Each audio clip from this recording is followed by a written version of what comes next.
সকাল সকাল একটা দুর্ঘটনার শিকার হয়ে গেলাম। সকালবেলা বের হয়ে গেলাম জাফলং এর উদ্দেশ্যে। জাফলং এ যাওয়ার পথেই অ্যাক্সিডেন্টটা হলো। এইটা হচ্ছে জাফলং এ যাওয়ার আগের ভিডিও।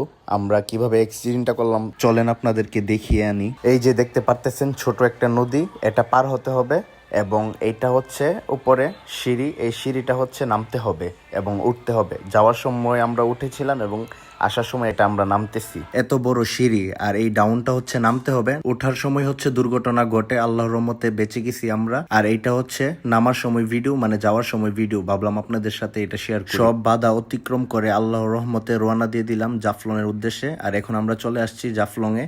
এখন আপনাদেরকে কিছু দৃশ্য দেখাবো।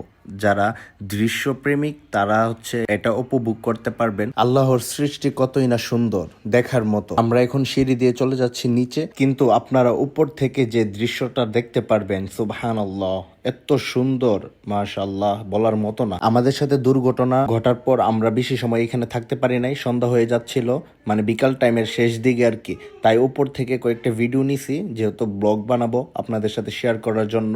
আর এই দৃশ্যটা দেখার মতো একটা দৃশ্য ছিল।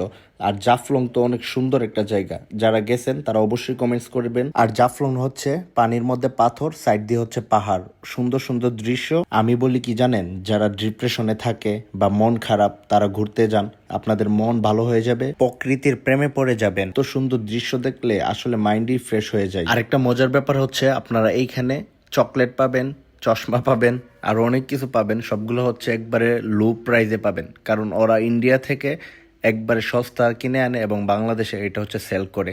যেমন আমি ওইখান থেকে 2টা সানগ্লাস নিয়েছি আর এবং অনেক চকলেট নিয়ে আসছি, যেহেতু আমি চকলেট পছন্দ করি। জাফলং এর মধ্যে ঘোরাঘুরি শেষ করে আমরা চলে গেলাম সিলেটের শ্রীমঙ্গলের দিকে। বিশ্বাস করেন যে একটা ভালো লাগতেছিল আমার কাছে। 2 দিকে হচ্ছে সাফাতার বাগান, মধ্যে দিয়ে হচ্ছে রাস্তা, অনেক সুন্দর একটা দৃশ্য, উপভোগ করার মতো। আর এর মাঝখানে যদি আপনি বাইক চালান আর তো কোনো কথাই নাই। আমাদের ঘোরাঘুরি শেষ করে আমরা এখন বাসার দিকে রওনা দিয়ে দিলাম। অবশ্যই আপনারা কমেন্টস করে জানাবেন আপনাদের কাছে কোন জায়গাটা ভালো লাগছিল। Thanks for watching, follow my page. আসসালামু আলাইকুম।